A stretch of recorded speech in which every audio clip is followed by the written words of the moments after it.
introduction of a currency that's impoverished the Mediterranean. I've seen the idealised Schengen area lead to the free movement of Kalashnikovs, and every single week and month we see the attempt to create a single state of Europe, which of course the European peoples don't want. But the EU's common asylum policy is the lowest ebb for policy yet. Chancellor Merkel took the cork out of a champagne bottle and said anyone could come, and now you're trying to put the cork back in and realising it's not possible. So you've turned to somebody else to sort out your own problem. So let's talk Turkey. They have taken your weakness and they've now decided they're going to blackmail you. Not only do they want €3 billion from you this year, they're going to want €3 billion from you every single year. And in return, they've given absolutely no guarantees whatsoever that they will stop people from coming or indeed take people back. And they've managed to persuade you, whatever the Commissioner says, into offering them, by October next year, visa-free access for 75 million people whose average GDP income is half that of the poorest EU member state. I guess what you're doing is you're saying the way we'll stop illegal immigration is to make it all legal immigration. And if that doesn't take the biscuit, now you're going to fast-track Turkey to be an EU member. So let's just think about that. A country 97% of whose landmass is in Asia, apparently you want to join Europe. It is a country that appears to be keener on bombing the Kurds than it is on taking on ISIS. It is a country that has turned a complete blind eye to ISIS fighters travelling through its territory.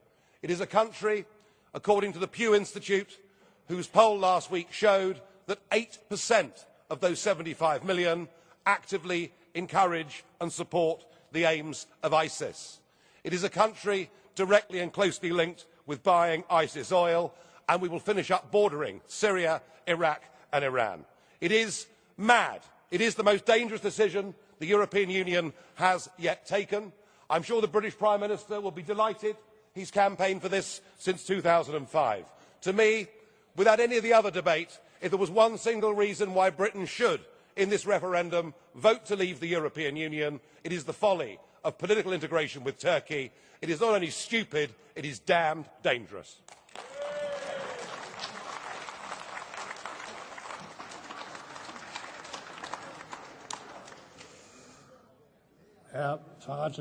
Mr. Farage, Mr. Weigel has a question to ask you.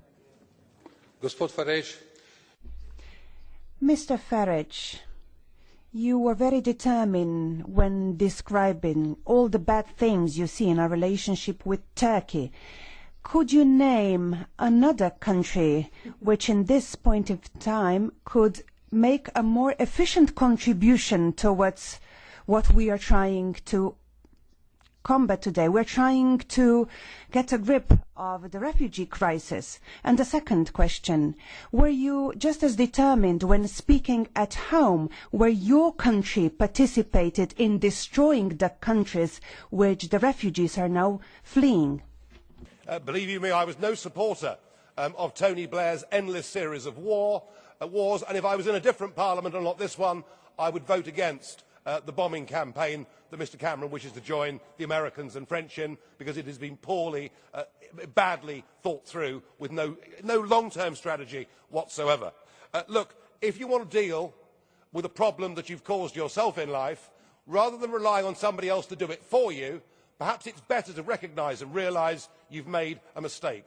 And the only solution open to the European Union is to follow the example of Australia, who from 2008 onwards had a lot of boats heading towards their country, a lot of boats sinking, a lot of people drowning, many